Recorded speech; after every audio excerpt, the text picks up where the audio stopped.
A storm takes shape across the Atlantic Ocean. Scientists track it with satellites as it grows to hurricane strength.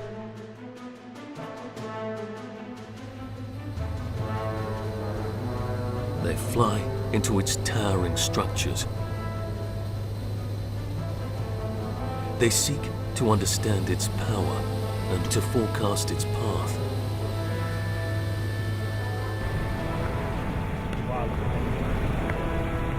While millions on the ground brace for an onslaught of wind and rain and the ocean's rising fury.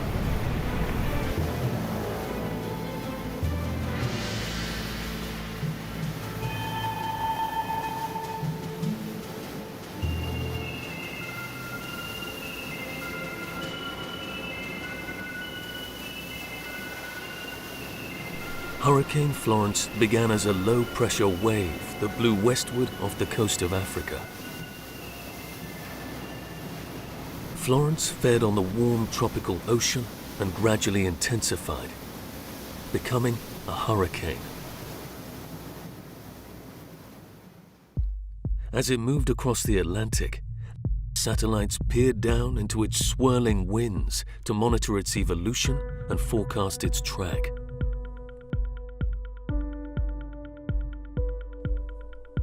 It rose in strength to a Category 4 on the Saffir-Simpson scale, with winds exceeding 130 miles per hour.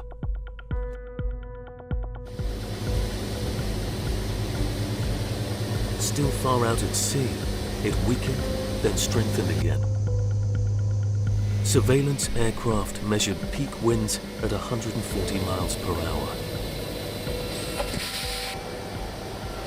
Flight crews dove repeatedly into the storm to pinpoint its center and assess its power.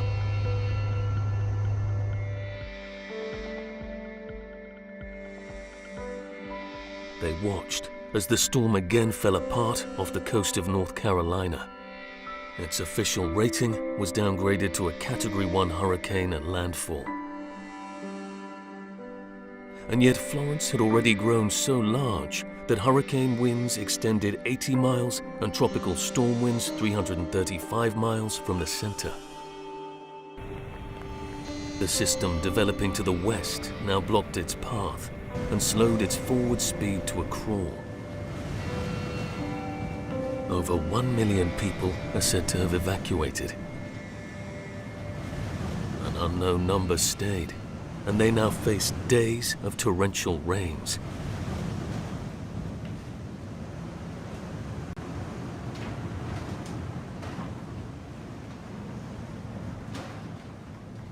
Based on radar data, scientists estimated that the storm dropped 10 trillion gallons of rain on North and South Carolina in its first 5 days.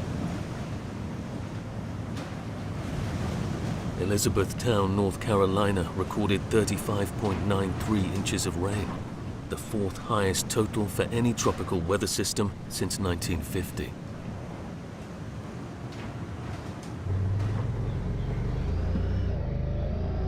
Over 1.9 million homes lost power.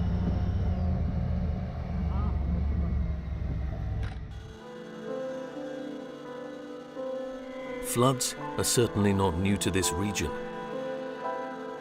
North Carolina experienced massive flooding in 1999 when Hurricane Floyd brought torrential rains to ground already saturated from Tropical Storm Dennis.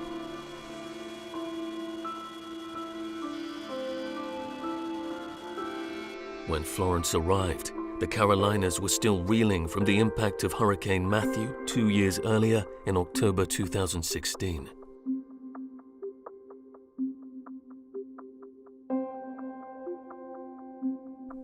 That storm brought catastrophic damage to the Caribbean nation of Haiti, where it killed over 500 people.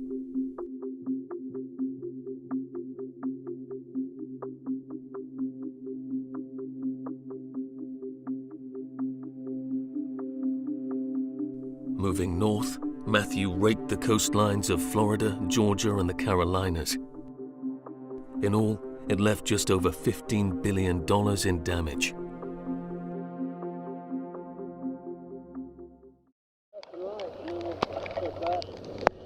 Preparations for Hurricane Florence began in earnest over a week before landfall. Teams and equipment immediately moved in to begin rescue operations.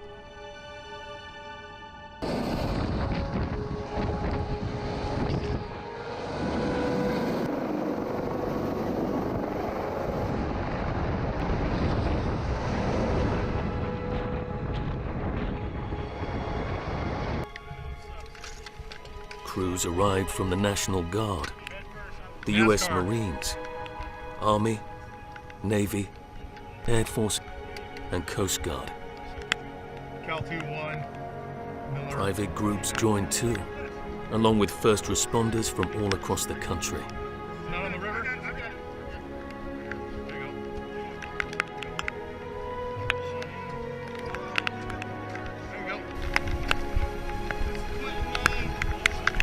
LA County Fire Department, sir. All the way from Los Angeles. Yep.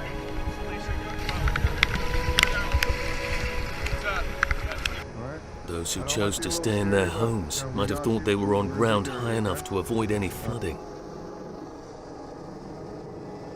Others may not have had the means or the ability to leave.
Storm surge would take a heavy toll on coastal properties and communities, but the danger and the damage extended well inland. The storm drove huge volumes of water-laden clouds across the region. What rain didn't fall out near the coast was wrung out of the clouds when they hit the mountains and rose into the upper atmosphere.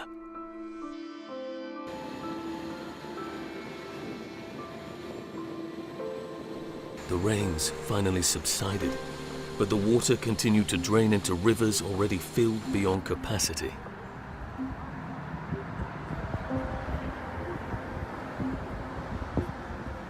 The Cape Fear River, for example, crested at 61.4 feet, 35 feet above flood stage. The water continued to rise in some places more than a week after the storm had passed.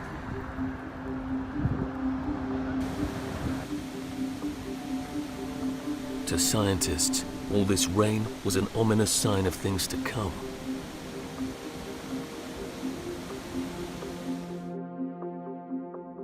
They had been warning for some time that warming oceans are likely to mean wetter hurricanes. To test this idea, one group simulated Florence using factors that prevailed in the pre-industrial world, including sea surface and atmospheric temperatures, relative humidity, and more.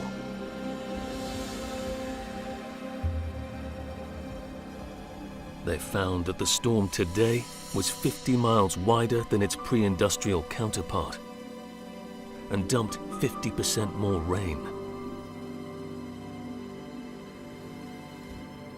While most hurricane planning focuses on the risks of storm surge along the coastlines, inland flooding can pose an even bigger risk. That was shown by Hurricane Harvey in 2017. The storm stalled over southern Texas, it dumped a record 60 inches of rain, flooding neighborhoods throughout Houston and surrounding communities.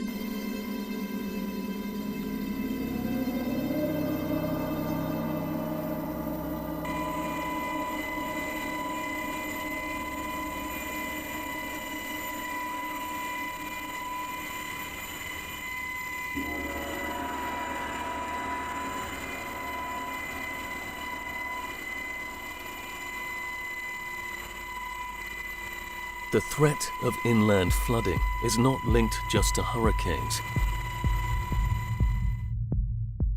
Back in August 2005, thousands fled New Orleans in the wake of Hurricane Katrina in search of higher ground.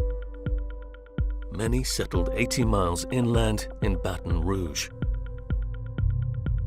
Then, in August 2016, a storm without a name brought prolonged rains and catastrophic flooding to Louisiana, with some of the worst occurring near Baton Rouge.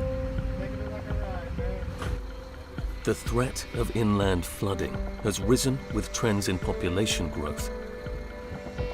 Since the year 2000, the Atlantic and Gulf coastlines saw populations rise from over 51 million to over 59 million people in 2016. Back in the Carolinas, since 1940, 1.3 million homes have been built within 50 miles of the coastline. 610,000 of these were added since Category 4 Hurricane Hugo walloped South Carolina in 1989. Much of this construction has taken place in high-risk floodplains.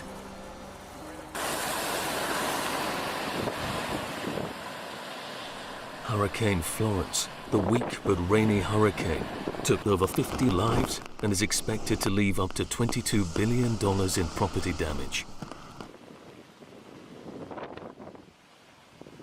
About 250,000 homes in North and South Carolina were affected by the rising waters. It turns out that only 10 to 20% of properties in coastal areas were insured for flood damage. Only 1 to 3% of inland homes had flood insurance.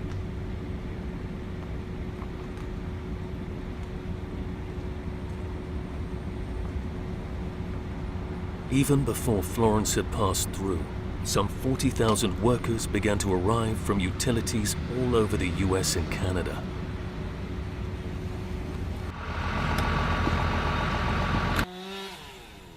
They came to restore power, the first step to getting the region back on its feet. Aid arrived too: fresh water, food, and shelter. National Guard crews continued the work of rescuing people while erecting barriers to hold back rivers and protect fresh water supplies.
The effects of Hurricane Florence are certain to be long-lasting. The rising waters may have set the stage for a public health crisis from the release of waste from hog farms, toxic sludge from coal ash ponds, along with oil, garbage, and animal carcasses.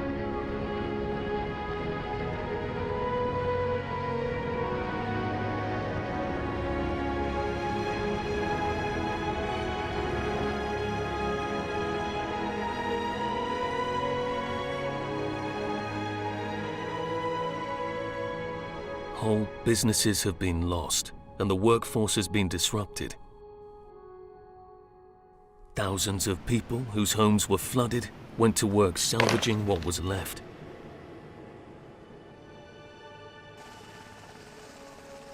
They face years of uncertainty. For those few with insurance, how much of the damage is covered? How much will government agencies cover?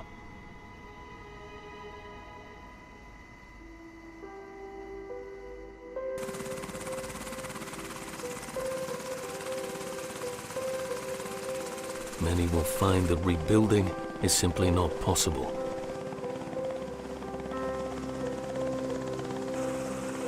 Does it make sense to stay? How will the region and its residents fare in the months and years ahead?